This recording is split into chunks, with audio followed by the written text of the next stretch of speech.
Halo, Assalamualaikum warahmatullahi wabarakatuh. Kembali lagi bertemu bersama teacher dalam pembelajaran fisika. Nah, kali ini kita akan bahas terkait dengan hukum Ohm. Oke, sebelum teacher jelaskan terkait dengan hukum Ohm, Anda bisa saksikan dulu simulasi dari hukum Ohm berikut ini.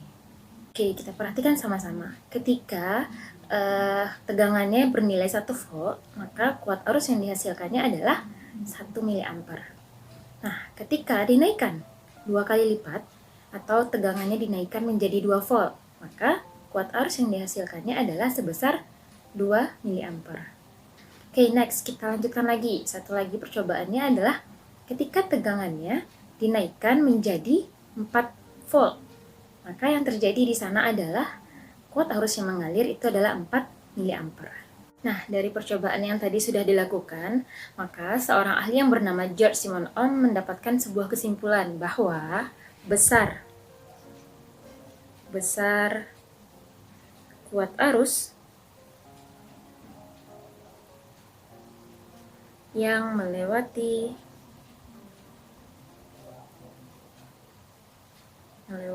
suatu penghantar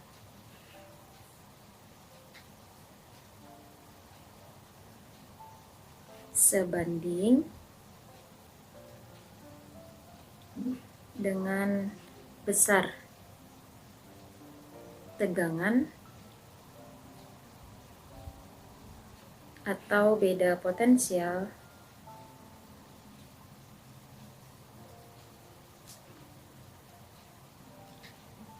penghantar tersebut.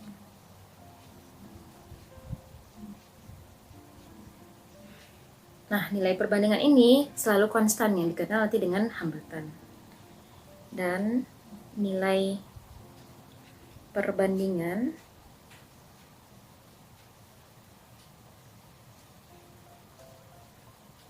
tegangan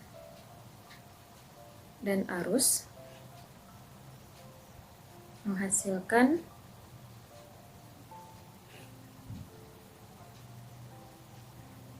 nilai yang tetap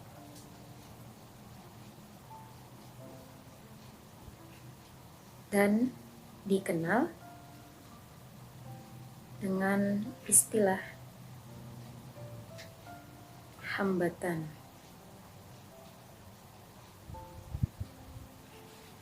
Nah, itu berarti nanti ini yang akan dikenal lebih familiar dengan nama hukum Ohm. Nanti bisa dituliskan katanya kuat arus yang melewati suatu penghantar sebanding dengan tegangan. Berarti I sebanding dengan tegangannya. Nah, nanti atau V boleh juga dibikinkan kebalikan V sebanding dengan I. Lalu katanya tadi perbandingan dari tegangan dan kuat arus menghasilkan nilai yang konstan dan dikenal dengan nama hambatan. Sehingga nanti V per I itu dikenal dengan R. Nah, ini dikenal dengan hukum Ohm ya, yang Anda kenal sekarang ini. Atau biasanya kita bikinkan dengan, atau secara matematisnya,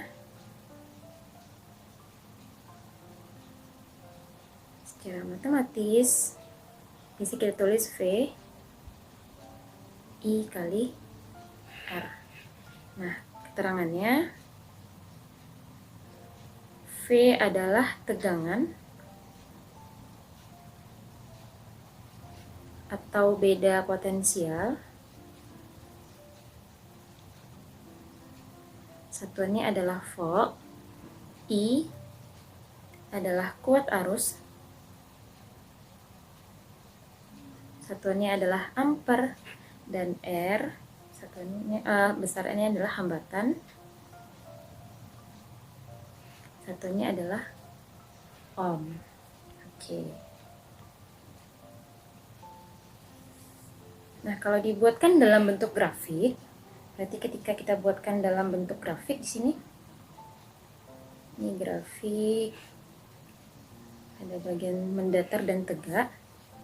Ini ada V untuk tegangan, yang bagian mendatarnya ada I untuk kuat arus, satunya adalah ampere. Maka nanti di sini akan menghasilkan perbandingan yang sebanding ya, membentuk garis miring. Nah, misal di sini bagian sini.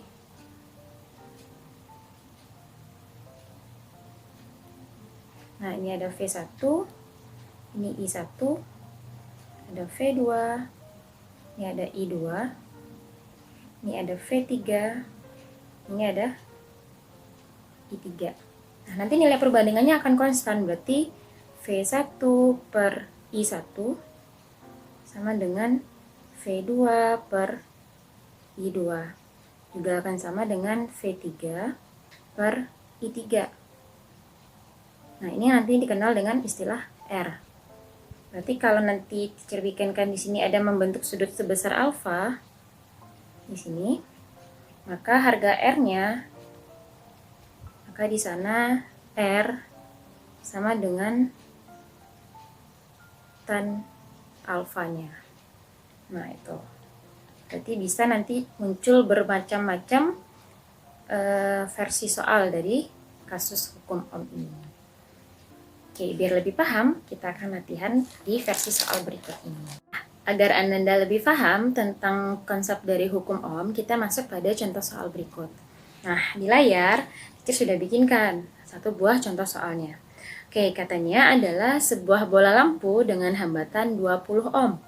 Berarti yang diketahui yang pertama itu adalah hambatan. Nih ya, hambatan 20 ohm. Hambatan tadi kita lambangkan dengan R. Berarti R-nya adalah 20 ohm. Lalu diberi tegangan listrik 6 volt. Berarti tegangan untuk yang pertamanya adalah 6 volt. Lambang dari tegangan adalah V. Berarti ini tadi tegangan ya, anggap kondisi barunya. Nah, itu. Lalu yang ditanyanya sekarang, tentukan kuat arus yang mengalir pada rangkaian tersebut. Nah, pertanyaan pertama adalah untuk poin A, berapa kuat arusnya? Itu dia. Lalu poin B, jika tegangan dijadikan 18 volt, berarti ada kondisi yang kedua. Berarti V2-nya 18 volt. Yang ditanya adalah berapa I2-nya. Nah, tegangan awalnya yang tadi, berarti V1 tadi dianggapnya adalah 6 volt. Oke, sekarang sudah bisa kita jawab. Nah, yang sekarang kita jawab untuk poin A yang tadi. Berarti untuk poin A cukup menggunakan hukum Ohm biasa aja. Berarti antara tegangan itu sebanding dengan kuat arusnya dan hambatan. Sehingga kalau kuat arusnya itu adalah tegangan dibagi dengan besar hambatannya. Oke, kita cek tadi tegangannya adalah 6 volt. Berarti ini 6 volt dibagi dengan hambatannya adalah 20 ohm. Nah, disederhanakan jadinya adalah 3 per 10 ampere atau 0,3 ampere. Nah, itu untuk yang poin pertama. Oke, sekarang kita bahas poin selanjutnya, itu poin B. Nah, poin B katanya adalah tegangannya dijadikan 18 volt. Berarti logikanya ketika tegangannya naik atau membesar, maka kuat arusnya pasti juga akan meningkat. Nah, kita bisa pakai pola perbandingan saja di sini. Karena hambatannya tidak akan berubah ya. Tadi hukum Ohm bilang perbandingan antara tegangan dengan kuat arus itu menghasilkan nilai yang konstan yang dikenal dengan istilah hambatan. Berarti kita bisa bandingkan kondisi awal V1 per I1 sama dengan V2 per I2. Berarti V1-nya adalah kondisi yang paling pertama tadi, itu besarnya adalah 6 volt. Lalu di sini kuat arus yang didapatkan adalah 0,3 ampere. Nah, yang di sampingnya berarti tegangannya dinaikkan menjadi 18 volt. Berarti 18 volt. I2-nya yang ditanyakan. Nah, ini matematis sederhana ya, kita bisa sederhanakan. Kiri kanannya berarti sama-sama dibagi 6, ini dapatnya 1, 18 bagi 6 dapatnya adalah 3. Nah, kalau sudah seperti ini sudah lebih gampang, berarti tinggal kita kali silang saja. Maka I2 di sana adalah 0,3 ampere dikali dengan 3. Berarti hasilnya adalah 0,9 ampere. Nah, itu.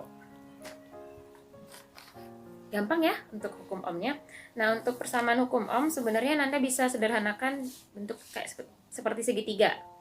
Jadi yang lupa-lupa siapa bagi siapa, apa bagi apa, maka bisa disederhanakan seperti ini. Berarti V, ini I, R. Nah, kalau yang ditanya adalah tegangan, berarti cukup kalikan I dengan R. Kalau yang ditanya adalah kuat arus, berarti V dibagi dengan tegangannya. Oke, sampai di sana bisa dipahami ya? Kalau bisa nanti kita akan melatih pada soal-soal berikutnya. Nah, oke, sampai di sini dulu pertemuan kita untuk video kali ini. Untuk berikutnya kita akan bahas terkait dengan hukum Kirchhoff dan juga nanti rangkaian susunan hambatan. Oke, sampai bertemu di video berikutnya. See you.